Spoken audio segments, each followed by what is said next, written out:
Amen. Amen.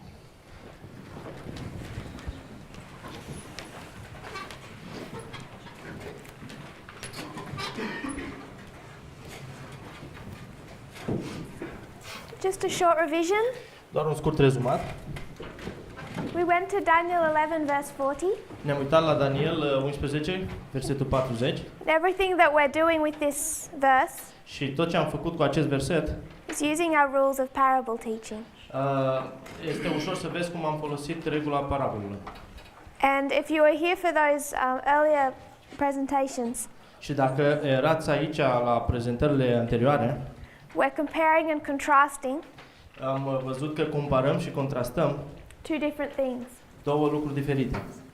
We've compared and contrasted Am comparat și contrastat ancient Israel and modern Israel. Israelul antic și Israelul modern. We've compared and contrasted Am comparat și contrastat the captivity of the papacy captivitatea papalității with the captivity of God's people. cu captivitatea poporului Dumnezeu. So all through this study we've used the principles of parable teaching. Prin tot acest studiu am văzut că am aplicat regulile parabolelor. We compared and contrasted Am comparat și contrastat the statue and the stone, statuia și piatra, three angels' messages and Fatima. soliile celor trei îngeri și Fatima. So we go to 1798 Am fost în 1798 and we see a deadly wound. și am văzut o rană de moarte. Ellen White gives us the characteristics of 1798 in some detail. Și sora White ne dă niște caracteristici mai detaliate. We find that this is the history of not just the papacy but a pope. Am descoperit că aceasta nu este doar istoria papalității, dar și chiar și a papei. And you can mark a deadly wound and a death, Și am putut marca o rană de moarte și chiar moarte. a captivity and a dying in captivity. O captivitate și o moarte în captivitate. Those that killed with the sword were killed by the sword. Cei care vor ucide cu sabia vor fi uciși cu sabia. So we marked the deadly wound in 1798 Deci am marcat rana de moarte în 1798 and the death in 1799. și moartea în 1799. And we also spoke about this preceding war. Și bineînțeles am vorbit și despre aceste război care au fost precedente. When we come to tomorrow's class, Când la studiul de mâine we want to consider part B of Daniel 11:40. o să studiem partea B din Daniel 11:40 The remainder of that verse. sau ce a mai rămas din acest verset. The conclusion we came to Concluzia la care am ajuns was that for the papacy to go into captivity, a fost că ca papalitatea să intre în captivitate, if we compare and contrast, dacă o comparăm și contrastăm, they must have been in apostasy ar trebui să intre în apostazie to their boss. împotriva șefului lor. They had a job function, Ei au avut o lucrare de făcut, control the kings and persecute God's people. să controleze împărații și să persecute poporul lui Dumnezeu. They abandoned that job function in 1773. Ei au abandonat această lucrare în 1773 And Ellen White speaks of that year și Ellen White vorbește despre acest an, as being the year that persecution ceased. vorbește de anul în care persecuția s-a oprit. It ceased because the Jesuit order was abolished. S-a oprit pentru că ordinul ezuit a fost abolit. And they chose to abolish the Jesuit order Și au ales să termine cu ordinul ezuit, when they didn't actually have to do that. când practic ei nu trebuiau să facă aceasta. They chose to do that Dar au ales să facă lucrul ăsta because they preferred rebellion pentru că au ales sau au preferat rebeliunea than losing their temporal prosperity. decât să-și pierde prosperitatea lor temporară. And that is how Ellen White describes the Laodicean condition. Și în felul acesta Ellen White descrie condiția laodiceană. So it shouldn't surprise us that captivity followed. Deci nu ar fi trebuit să fie o surpriză pentru noi că a urmat captivitatea. We should expect when they come out of captivity Ar fi trebuit să ne așteptăm că atunci când iese din captivitate, that we can compare and contrast modern Babylon putem să comparăm și să contrastăm Babilonul modern with modern Israel. cu Israelul modern. Modern Israel began in 1798. Israelul modern a început în 1798. They're called out of the 1260 year of captivity Au fost chemați afară din acei 1260 de ani de captivitate, into a gathering time. într-o perioadă de adunare. So we want to compare modern Israel, Și aș vrea să compar Israelul modern, beginning with the Millerites, începând cu linia milerită, with the history surrounding Fatima. cu istoria care practic este înconjurată de istoria Fatimei. You can come to this study from different ways. Poți să te apropii de acest studiu sau o abordare de acest studiu prin multe maniere To give increasing evidence. și să dai dovezi destul de clare. We're taking this perspective today. O să facem acest lucru astăzi Later in the week, și mai târziu, în cursul săptămânii, I hope for us to consider this from a different perspective. o să vedem cum o să abordăm acest lucru dintr-o perspectivă diferită. A second witness for what we're laying out now. Este un al doilea martor la ceea ce noi vom arăta acum.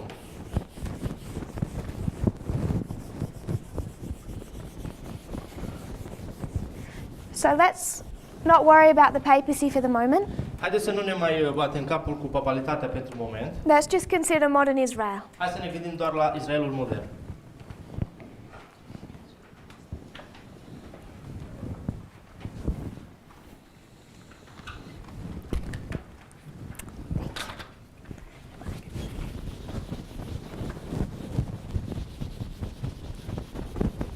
We'll begin their history O să începem istoria in 1798. în anul 1798.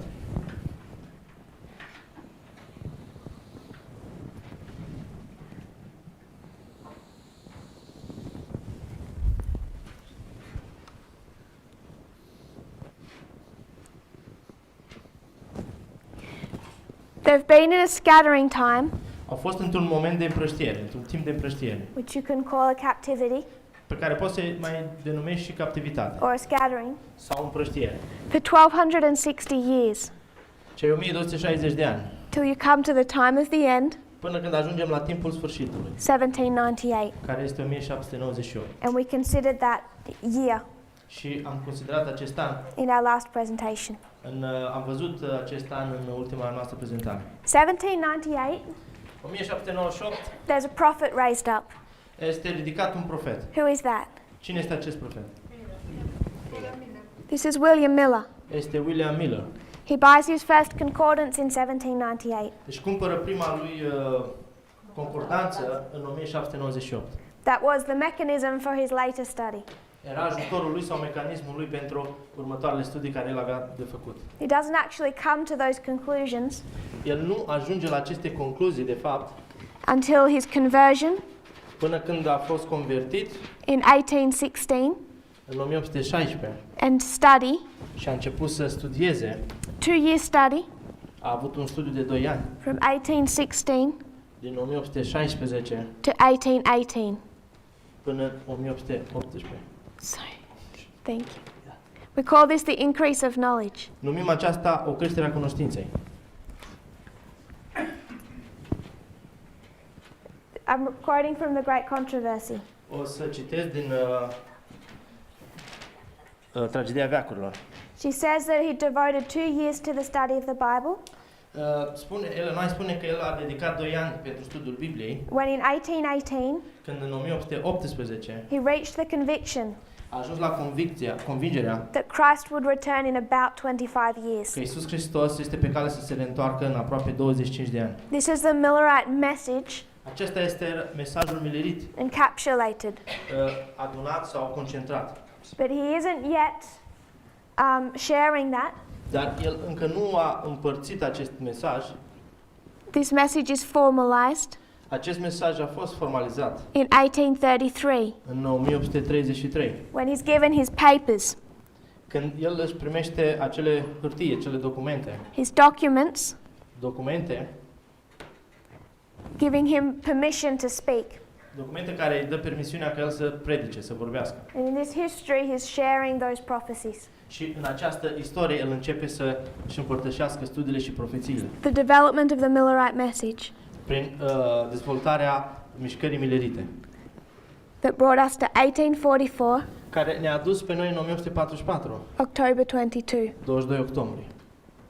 It was a 46-year history. A fost o perioadă de 46 de ani, o istorie de 46 de ani. In 1844, Din 1844, this history ended in disappointment. această istorie s-a terminat cu dezamăgire. We spoke of that when we looked at the ship. Am vorbit despre această dezamăgire când am avut studiul despre bărci, It's described as a bitter experience. care a fost descrisă ca o experiență amară. So they go from a scattering time Deci vin dintr-un moment de împrăștiere of a 1260 de 1260 de ani, to a 46-year gathering time. ajung într-o perioadă de 46 de ani de adunare.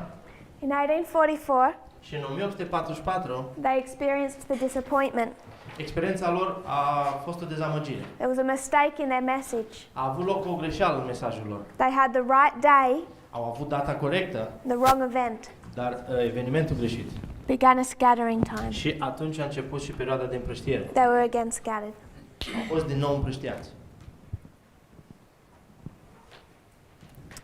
This scattering after 1844 Această împrăștiere de după 1844 continued to the year 1850. a continuat până în anul 1850.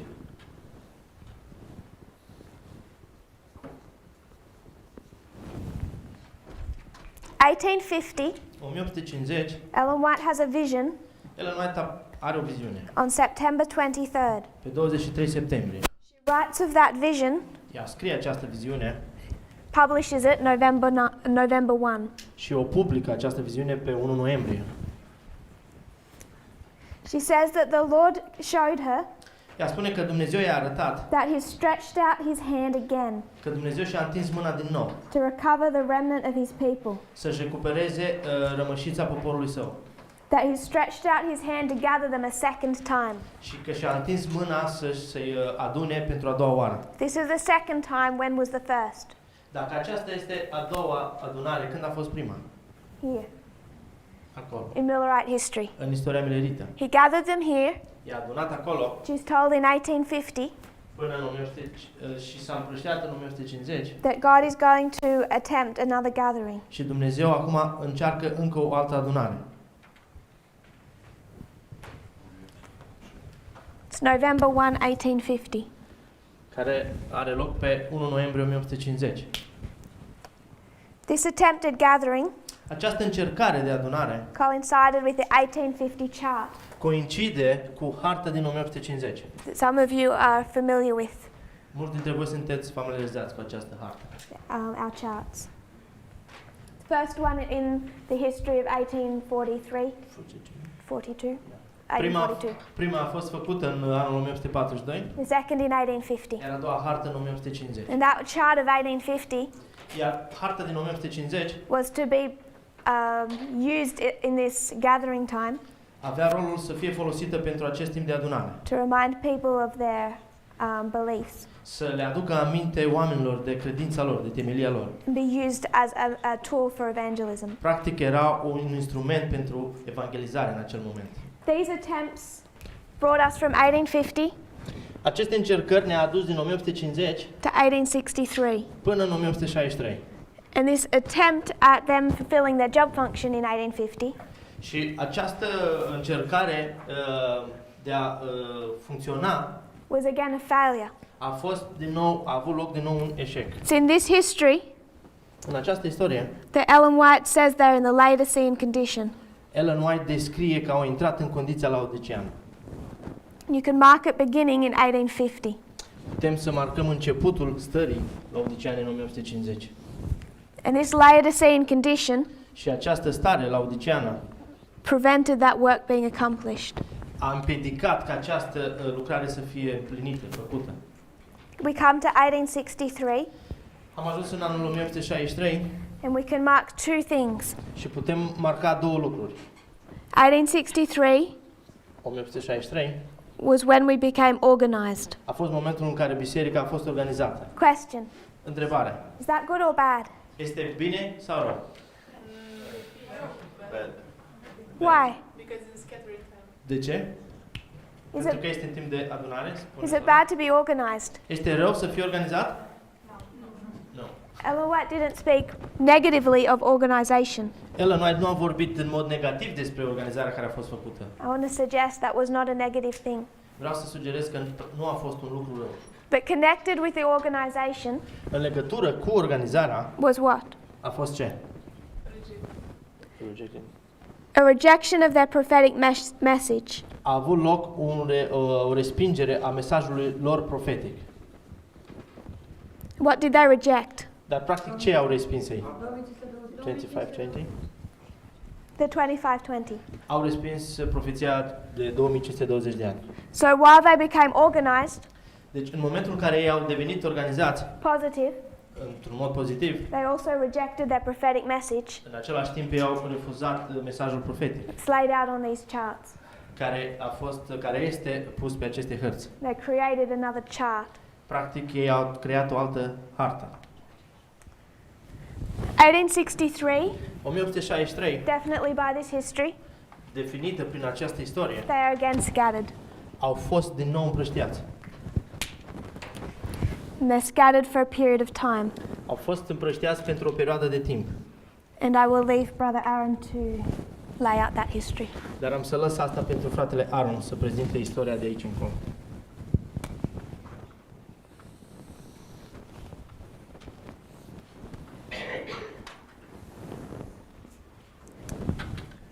In the process of this scattering, În procesul acestei împrăștieri there was another event.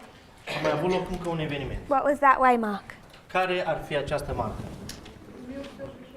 1888. 1888. 1888. God here attempted to bring the work to a close. Dumnezeu a încercat aici să-și aducă lucrarea la îndeplinire. You have the message of righteousness by faith, Avem mesajul îndreptățire prin credință sorry, justification by faith, sau îndreptățirea prin credință, da? brought by Wagner Adus de Wagner and Jones. și Jones. So in 1888, Așadar, în 1888 you have a conflict within this organized body of people. avem un conflict în interiorul acestui corp organizat de oameni. There's this conflict over righteousness by faith. Este acest conflict care era vorba despre îndreptățirea prin credință In the book of Galatians. și asupra cărții Galateni. We're just flying through our history. Practic am trecut prin istorie I think many of you are familiar with these things. și cred că mulți sunteți familiarizați cu aceste lucruri. There's a division in the church Există o împărțire sau o separare în biserică between the leadership. între lideranță, We'll symbolize it with Butler. He was the most outspoken. care îl simbolizăm cu Butler And Wagner și Wagner and Jones. și Jones. But particularly between these two men. Dar în mod special între acești doi oameni. Butler is the leadership, Butler este liderul în momentul ăla and he's holding to the traditional view. și el se ține de acele lucruri tradiționale, de perspectivele tradiționale. Of justification by faith, Prin righteousness by sau faith. prin îndreptățirea prin credință, dar noi nu avem. Legăturile vechi cu privire la îndreptățirea prin credință. Cu legăturile vechi cu privire la îndreptățirea prin credință. I want to mark one more waymark. Vreau să mai adaug încă o marcă. 1886. Anul 1886. In 1886, În 1886, Butler writes a pamphlet, Butler scrie un pamflet, The Law in the Book of Galatians. sorry, The Law in the Book of Galatians. intitulat Legea în Cartea Gălăteni.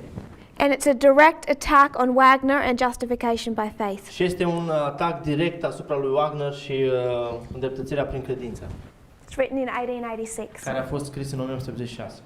In this history, În această istorie, who was right, who was wrong? cine era corect și cine era greșit? Sorry. I want to refer you to a quote. Aș vrea să fac referință la un citat. 9MR, Manuscript Release, volumul 9, 218.1. 218, paragraful 1. Ellen White is in vision. Ellen White este în viziune She has an angel guiding her. și are un înger care o ghidează She sees Wagner and Butler, și spune că Wagner și Butler and this angel stretches out one arm to Wagner și acest înger își întinde o mână spre Wagner and one arm out to Butler. și o mână la Butler. And he said, neither have all the light upon the law, Și spune că niciunul au o lumină completă neither position is perfect. și niciunul nu au o poziție perfectă. And what she recognized Ceea ce recunoaște ea is that both had light. este că amândoi aveau lumină, Wagner was also in error in some points. dar Wagner, într-un anumit punct, avea și eroare. Neither position was perfect. Și nici poziția lui nu era perfectă. And she calls for church unity. Și face chemare la unitatea bisericii. We can mark this as a period of scattering. Putem marca aici ca o perioadă de împrăștiere. 1888 was the attempt to finish that work 1888 a fost încercarea de a se termina acea lucrare. under the Revelation 18 angel, Sub îngerul din Apocalipsa 18. and it failed Și a eșuat. because of their internal division. Din cauza împrăștierilor interne sau diviziunilor interne. So in very brief, Într-un lucru scurt, quickly, rapid, this is the history of modern Israel. aceasta este istoria Israelului modern, It's taking us down to our time. care ne aduce până în timpul nostru. This is the history of the 1260 years, Este istoria celor 1260 de ani, Daniel 11:40 part A, Daniel 11:40, partea A, where God begins to gather modern Israel. unde Dumnezeu începe să-și adune Israelul modern. It occurs in two histories. Și venim în istoria, și se întâmplă apar două istorii, We begin it with the Millerites, care începe cu mileriții, ending with the history of the 144,000. și se termină cu istoria celor 144.000. So if Satan's going to counterfeit something, Deci Satana începe să contrafacă și el ceva. his church has been scattered. Biserica lui a fost împrăștiată. When he regathers them, Unde îi adună? this is his template to counterfeit. Aici o să fie modelul lui de contrafacere. Also want to mark in this history Dar de asemenea vreau să marchez această istorie with the raising up of another prophet. cu creșterea unui alt profet, cu ridicarea unui alt profet. We have Miller, Avem Miller, we have another, dar mai avem altul, Ellen White. Ellen White. And what we have here is two types of prophets. Ceea ce avem aici sunt două tipuri de profeți. William Miller came to his understanding William Miller a ajuns la înțelegerea lui through a study of the Bible, prin studiul Bibliei, using William Miller's rules. folosind însuși propriile lui reguli, Ellen White said were given to him by God. care Ellen White spune că au fost date regulile de către Dumnezeu. He has a set of rules El avea un set de reguli for how to interpret Scripture. de cum să interpretezi Biblia. And it's through that Bible study Și prin acest studiu biblic, that he's given the Millerite message el a dat mesajul milerit. and all those prophetic time periods. Și bineînțeles și acest timp profetic. Ellen White is given her instruction Ellen White a primit și ea instrucțiuni in a different way. în feluri diferite. She has direct communication Ea are comunicare directă through visions and dreams. prin viziuni și vise.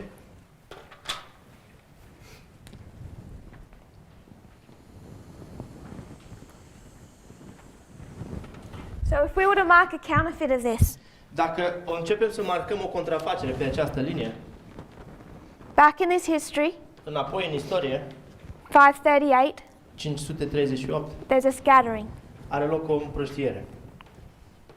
This is the true, Această linie este cea adevărată, this is the counterfeit. iar această linie este contrafacerea, cea falsă. The papacy was scattered Papalitatea a fost împrăștiată from 1798, din 1798 and it's going to come out și o să iasă afară as modern Babylon. ca și Babilonul modern. And what we suggested in our last presentation Și ceea ce am sugerat în ultima noastră prezentare was that it also required a three-step prophetic testing message. că, bineînțeles, și pe linia aceasta ni se cere un test în 3 pași. Ellen White describes this history, El mai descrie această istorie, 1798 to 1844, 1798 până în 1944, as a history of the first and the second angel's messages, ca istoria primei și a celei de-a doua soli îngerești.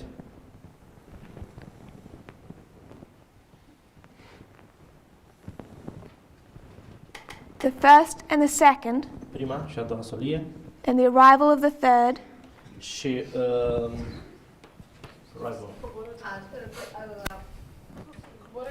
și coborârea celui de-a treilea înger, that was going to travel through history until it's empowered. care avea de gând să treacă prin istorie până când era împuterniciți. But you can also see Dar, de asemenea, puteți să vedeți, all three messages toate cele trei mesaje are encapsulated in the first. sunt adăugate sau sunt capsulate în prima solie. So I want to suggest, Și vreau să sugerez, in the history of this increase of knowledge, în istoria creșterii cunoștinței, you have all three messages. avem toate trei mesaje.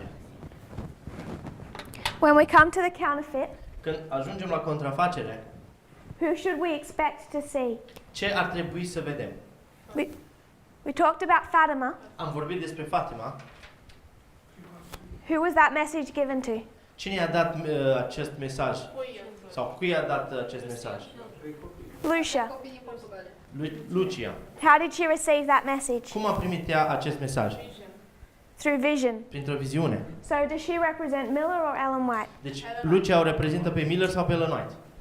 In this history of scattering or captivity, În această istorie de împrăștiere sau captivitate, it was recognized by the Catholic Church. a fost recunoscut de către Biserica Catolică. They recognized the condition they were in. Au recunoscut condiția în care ei se aflau. So if you were a really good Catholic, Și deci dacă ești un foarte bun catolic, you lived as though you were in captivity. trăiești ca cei care sunt în captivitate. You would live in poverty. O să trăiești în sărăcie. They performed certain symbolic gestures, Au performat sau au făcut anumite gesturi simbolice, things like leaving their door open always, lucruri ca și cum ar fi lăsat ușa deschisă mereu, to symbolize the loss of the papal states. simbolizând pierderea papalității. They lived as though in mourning. Au făcut asta plângând. One of these very dedicated families Una dintre cele mai dedicate familii catolice was the Pacelli family. a fost familia Pacelli. In this history around the 1840s, În această istorie, în jurul 1840, when the Pope in this history had to flee Rome, când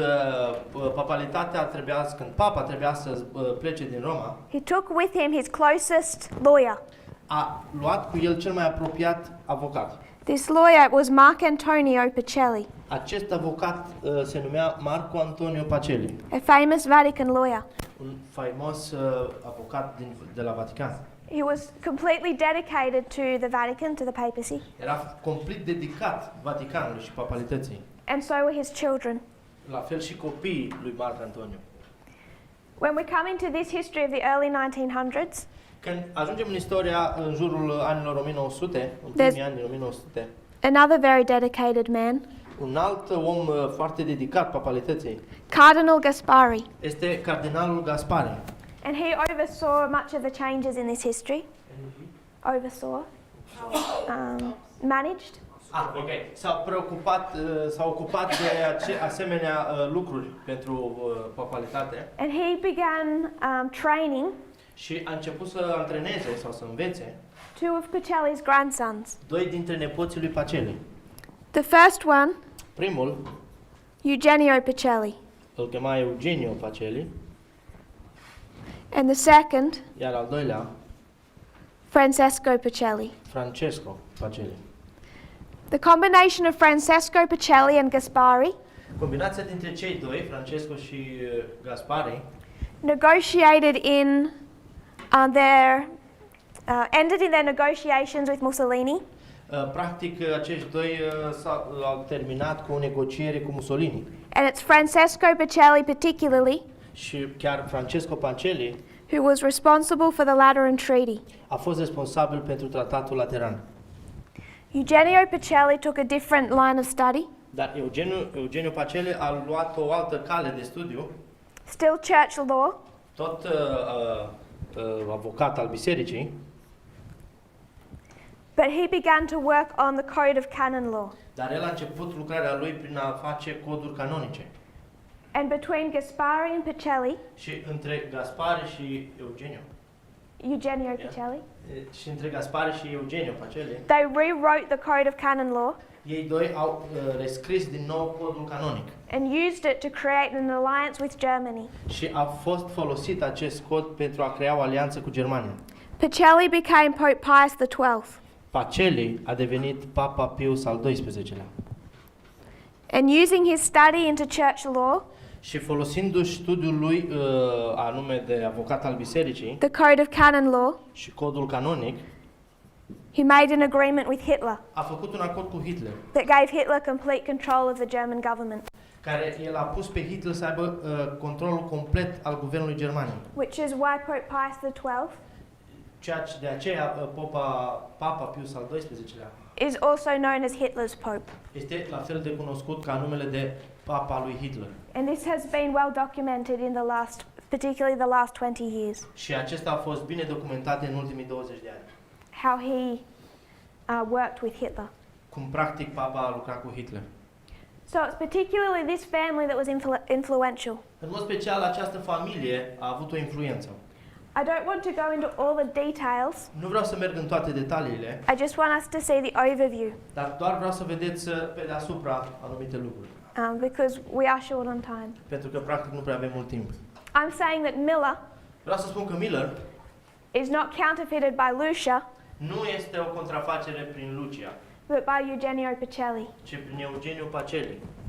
You can place 1899 Putem plasa 1899 as the year that he's made a priest, ca anul când el a fost făcut preot. and he begins his study into Code of Canon Law. Și a început să studieze codul canonic. He has an increase of knowledge. Are o creștere a cunoștinței. So he begins studying Începe studiul church law. ca avocat al bisericii It's the law that sau legele bisericii. Da, legele bisericii. creates the union between the Vatican and Nazi Germany. Legi care formează o unitate între Vatican și Germania nazistă. He completes his study into church law El își termină studiul în legile biserici in 1917. în anul 1917. By May of 1917, În anul 1917, he has completely rewritten the Code of Canon Law. el atunci în mai 1917 a descris complet toate legile canonice, Working in union with Gaspari. lucrând în uniune cu Gaspari. And on May 13, Și pe 13 mai 1917, 1917, he is made an archbishop el este făcut arhiepiscop by the Pope de către papă with the purpose of sending him to Germany cu motivul de a trimite în Germania, and renegotiating the relationship between Germany and the Vatican. să renegocieze relația lor între Vatican și Germania. So his increase of knowledge is 1899 to 1917. Deci creșterea cunoștinței pe linia aceasta este din 1899 până în 1917. May 13, he's made an archbishop. În 13 mai este făcut arhiepiscop. May 1917, that law is finished. Mai 1917 aceste legi sunt terminate. May 13 of 1917 13 mai 1917 is the first vision of Fatima, are loc prima viziune din Fatima, same day. în aceeași zi. So here you start to connect Deci aici începe să conecteze the messages of Fatima mesajul lui Fatima with the work of Eugenio. cu lucrarea lui Eugeniu. And he himself recognized Și chiar el însuși recunoaște the connection with the day. legătura cu ziua respectivă. So he saw himself as raised up Deci el s-a văzut pe el însuși ca și cum ar fi fost ridicat, for the purpose of restoring the church. cu motivul de a restaura biserica. He negotiates that alliance with Germany, Negociază acea alianță cu Germania, but he doesn't have much success with the Kaiser. dar nu are prea mult succes cu Kaiserul. He doesn't have much success with anyone Practic nu are mare succes cu nimeni. until Hitler realizes how he can use this alliance. Până când Hitler își dă seama cum poate să se folosească de această alianță. And Code of Canon Law is signed into law in Germany Și codul legilor canonice este semnat în Germania in 1933, în 1933. the same year Hitler rises to power. Este în același an când Hitler devine la putere.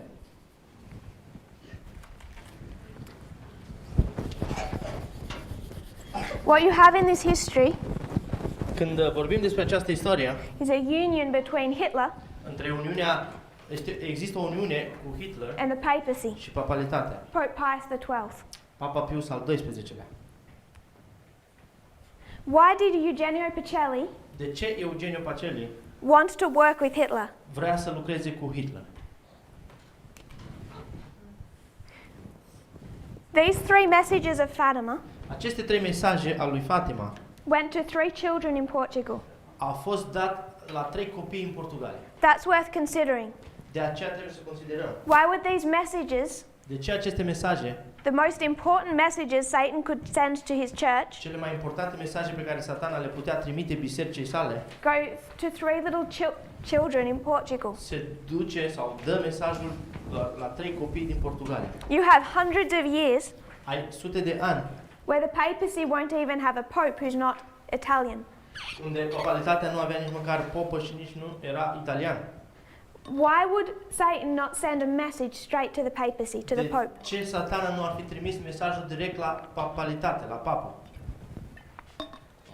Why didn't God De ce nu Dumnezeu send a message a trimis mesajul straight to the leaders of the Protestant churches? de liderilor bisericilor protestante And he chose a farmer și a ales un fermier who'd had very little education. care avea chiar foarte puțină educație. God didn't send his message to the leaders of the Protestant churches Dumnezeu nu și-a trimis mesajul liderilor bisericilor protestante because they were not listening to him. pentru că ei nu-l ascultau pe el. The popes in this history, Papa, în această istorie, not talking about their morality, nu vorbesc despre moralitatea lor, they still weren't listening to their boss ei încă nu-și ascultau șeful, because they had no interest in Fatima. pentru că ei nu aveau niciun interes în Fatima. To them it was a nuisance. Pentru ei era fără înțeles, nu avea niciun sens. Like the Protestant leaders, La fel ca și liderii protestanți, a message came out of Miller, mesajul care a ieșit de la Miller they had no control over it. nu avea niciun control asupra lor, asupra mesajului. So in this history, Așadar, în această istorie, in that last vision of Fatima, în ultima viziune a Fatimei, 70,000 Catholics flooded to that site. 70. 70. 70.000 de catolici they was flying. They came to the site of Fatima. 70.000 de catolici s-au dus în acel oraș Fatima. And then after those visions ended, Și după ce aceste viziuni s-au terminat, you had many pilgrimages.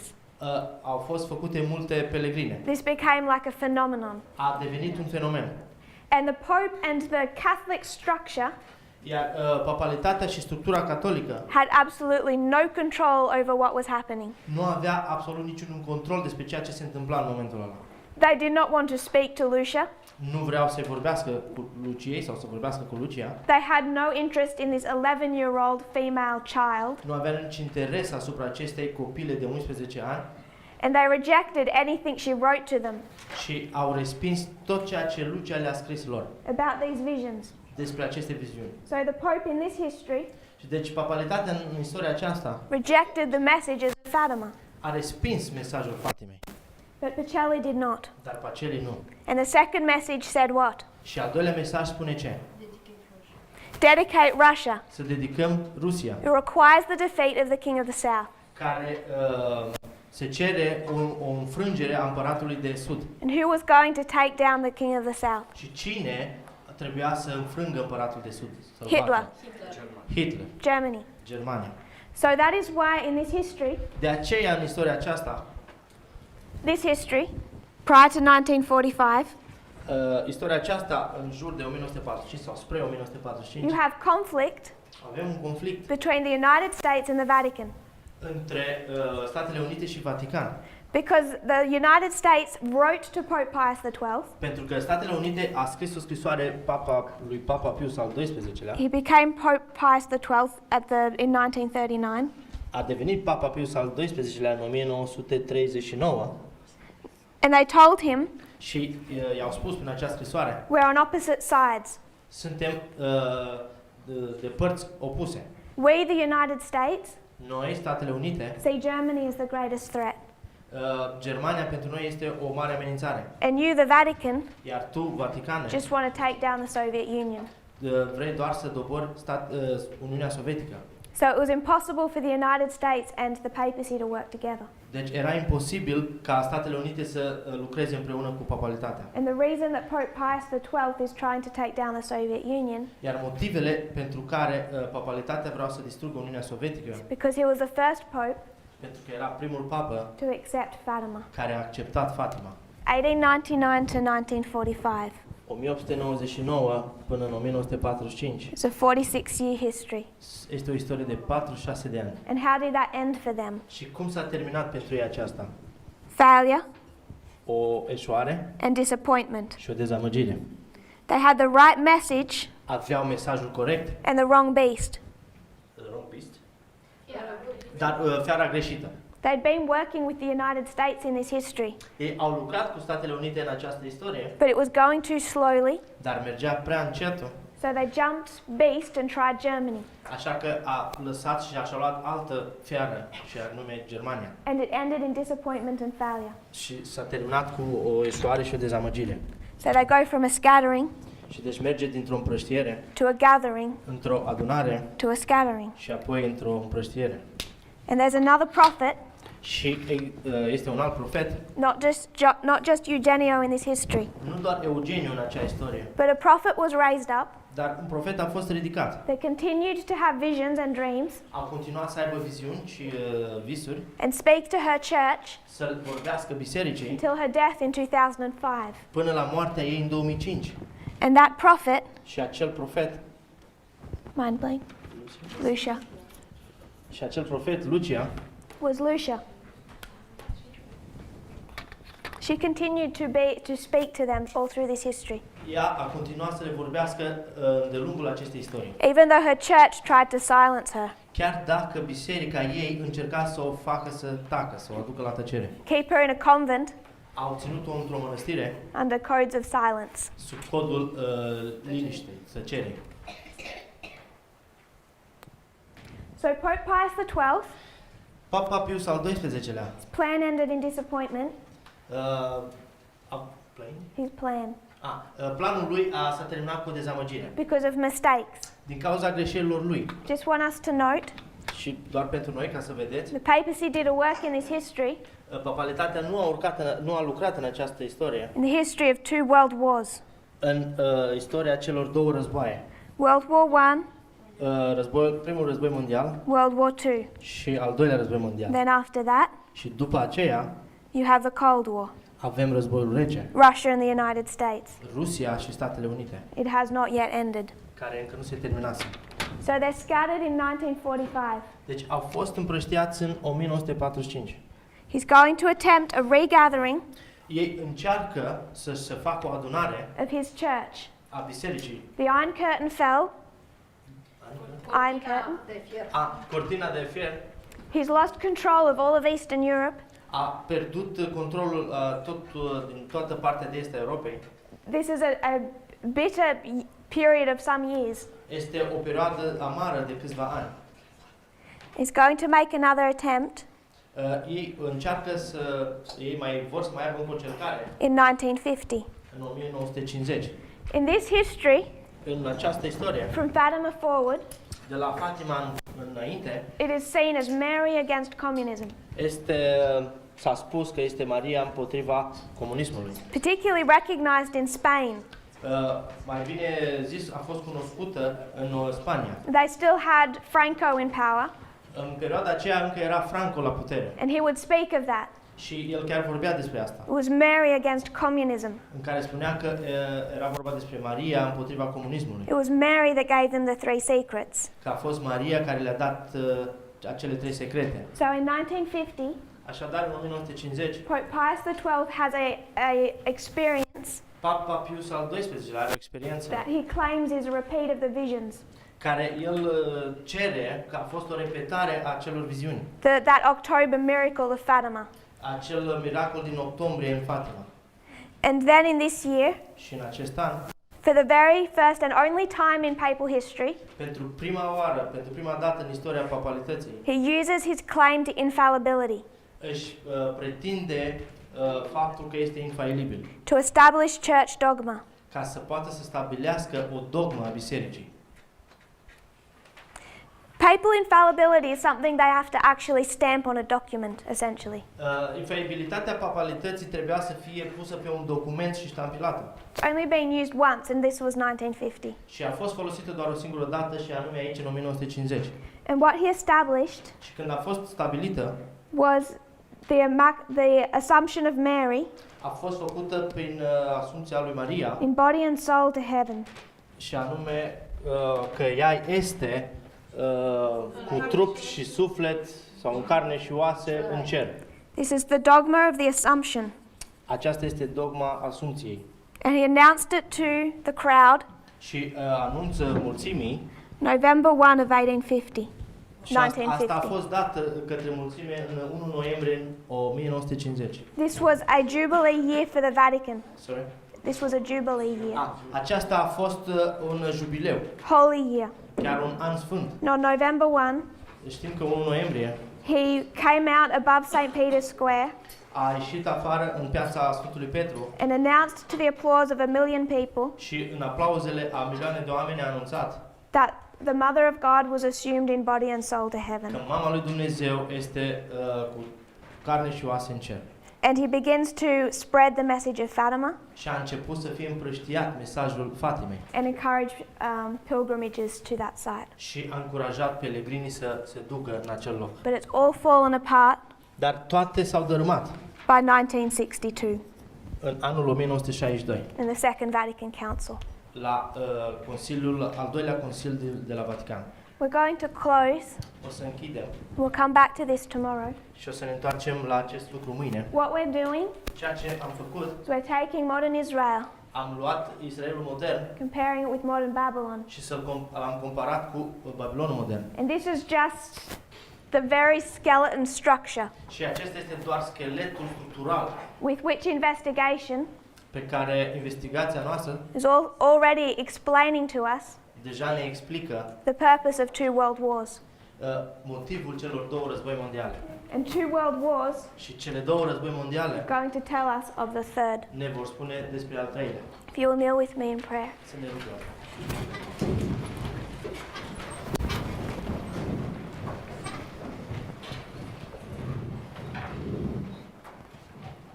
Dear Father in heaven, Tatăl nostru care este în ceruri, we thank you for your love and your mercy. îți mulțumim pentru dragostea ta și mila ta. When we look at the counterfeit, Când ne uităm la contrafacere, we see the ugliness, vedem urăciunea, the pain and the cruelty. durerea și cruzimea, We see your mercy. dar vedem și mila ta, You don't work through world wars, că nu lucrezi prin război mondiale, but you give us prophetic messages. dar tu ne dai mesaje profetice. I pray that we will understand you, Ne rugăm ca să te înțelegem, your character, caracterul tău, your love, dragostea ta, also the external events dar bineînțeles și evenimentele externe, that show how you are working. care ne arată cum tu, Doamne, lucrezi. May we put our faith in you. Ne punem toată credința în tine And like the disciples, și la fel ca și discipolii, not just a feeling nu doar un simțământ of the Holy Spirit, al Duhului Sfânt, but understand it comes with knowledge dar înțelegem că acest Duh Sfânt vine cu înțelepciune, of parables înțelepciunea prin parabole and prophecy. și profeții. I pray this in Jesus' name. Te rugăm acestea în numele lui Isus. Amen. Amen.